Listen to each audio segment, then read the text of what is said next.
अगर हम pop culture या मीडिया की माने तो हम सबको योग करना चाहिए क्योंकि ये हमारे बॉडी और माइंड के लिए अच्छा होता है। पर अगर मैं आपसे कहूँ कि ये बात सत्य नहीं है, क्योंकि योग एक ऐसी चीज है जो कभी की ही नहीं जा सकती, बल्कि योग एक ऐसी घटना है जो जीवन में घट जाती है और आम लोग जो योग के बारे में जानते हैं वो काफी नहीं है। तो फिर क्या है योग और क्या है असली योग का ज्ञान? चलिए पहले एक एग्जाम्पल से समझते हैं।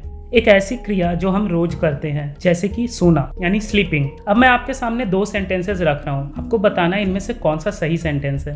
मैं सो रहा हूँ या फिर मैं सोना कर रहा हूँ। आई एम स्लीपिंग या फिर आई एम डूइंग स्लीप। हम सब जानते हैं कि इसमें से जो पहला है वो सही है, क्योंकि नींद एक घटना है जो हमारे अंदर घट जाती है, कुछ करना नहीं पड़ता। योग के साथ भी ऐसा ही है। योग एक घटना है जो हमारे अंदर घट जाती है। जैसे कि आप नींद के लिए अपने बिस्तर पे आराम से लेट जाते हैं और फिर नींद को आने देते हैं, आप कुछ नहीं करते और बस नींद घट जाती है। योग के लिए भी ऐसा ही है। कुछ क्रियाएं हैं जो आपको करनी पड़ेगी, उसके बाद योग आपके भीतर घट जाएगा। ये क्रियाएं कौन सी हैं, इसके लिए अलग अलग टीचर्स ने कई टीचिंग्स दी हैं, लेकिन इन सब से पहले ये समझते हैं योग आखिर है क्या। तो योग जो शब्द है ये संस्कृत के युज शब्द से बना है, जिसका मतलब होता है जोड़, मिलन या फिर यूनियन। तो अगर योग का मतलब यूनियन है तो ये किस यूनियन की बात कर रहा है? वेल, अलग अलग डेफिनेशन के अनुसार ये अलग अलग तरह के यूनियन की बातें करता है। एक डेफिनेशन के अनुसार योग यूनियन है सेल्फ का सुप्रीम सेल्फ के साथ।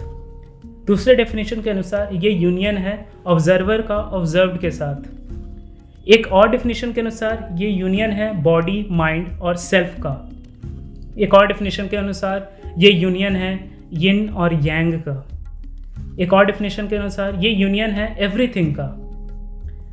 ये सारे डेफिनेशंस बहुत अच्छे और बहुत स्टैंडर्ड हैं, पर इन डेफिनेशन से ये समझना कि योग क्या है थोड़ा मुश्किल है। एक ही बहुत ही प्रैक्टिकल एग्जांपल देके श्री कृष्ण अर्जुन को भगवत गीता में समझाते हैं कि योग जीवन की वो दशा है जहाँ सक्सेस और फेलियर में भी मन एक समान रहता है। मन इतना शांत रहता है कि सुख और दुख इन दोनों का कोई भी प्रभाव मन पे नहीं पड़ता है।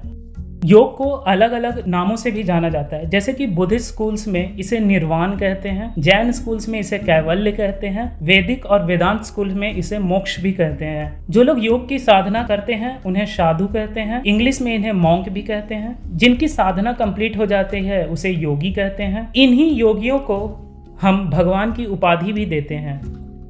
पर योग का अल्टीमेट पर्पस आखिर होता क्या है? हमें योग की विद्या क्यों सीखनी चाहिए? तो इसका सीधा सा आंसर है आत्मज्ञान और दुख। आत्मज्ञान यानी सेल्फ रियलाइजेशन। कहते हैं कि जब आपका मन पूरी तरह शांत होगा तब आपको पता चलेगा कि आप वास्तव में कौन हो। आप जानोगे कि आप स्वयं ईश्वर मात्र ही हो। इस ईश्वर या फिर ट्रू सेल्फ को आत्मा कहते हैं। ईश्वर, आत्मा, परमात्मा सब एक ही है। और दूसरा कारण है दुख। भगवान बुद्ध के अनुसार सुख और दुख दोनों एक ही हैं। सुख अगर बीज है तो दुख उस बीज से निकला हुआ पेड़। सुख है तभी दुख है, सुख के कारण ही दुख है। तो मूल रूप से संसार में जो कुछ भी है सब कुछ सिर्फ दुख और दुख ही है। ये सुख और दुख के ऊपर चित्त की एक और अवस्था है, आनंद की।